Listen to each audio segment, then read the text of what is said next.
السلام علیکم ورحمت الله وبرکاته. یو محترم وروره پوښتنه کړې چې په لمانځه کې سړی وار پر دا یوه پښه باندې زور وکړي بیا په دا بله پښه باندې زور وکړي، دا څنګه ده د شریعت له نظره څخه؟ محترمه، حاشیه تحتوي على المراکل فلاح صفحه 216 فصل في سننها. هغه وایي والتراوح افضل من نصف القدمین. دغه چې وار پر واړخ سي پر یوه پښه زور وکړي بیا پر بله پښه زور وکړي، دا عمل افضل ده من نصف القدمین، هغه د نیت ولاړ وي. تفسیر د تراوح هدی کړی ده ان یعتمد على قدم مره، پر یوه پښه باندې تکیه وکړي وعلى الاخر مره، بیا پر بله پښه باندې تکیه وکړي لانه ایسر، دا اساني ده دپاره د غټ قیام.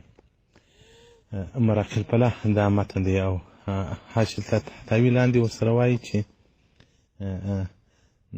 هغه چې بعضې کتابو کې لکه په منیة المسودي کې چې راځي چې تمایل یمینا و یسارا، په راسته او پر چپه اړخ باندې تمایل مکروه دی، هغه پر هغه تمایل باندې دی لکه هغه سړی چې په ذکر کې شا او مخ ته ولاړ سي، تعقب دغه نه مکروه دی. نو تراوح وایي دا بل هو سنت، دا سنت دی.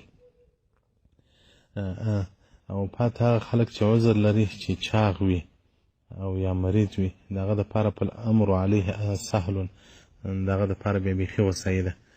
نو محترمه، که د چاغوالي په وجه باندې سړی وار پر یوه پښه باندې زور کړي بیا پر بله پښه دا هم څه مشکل نه لري، او که د غټ لمانځه دپاره سړي باندې خیام لمونځ غټ کړي هم څه مشکل نه لري.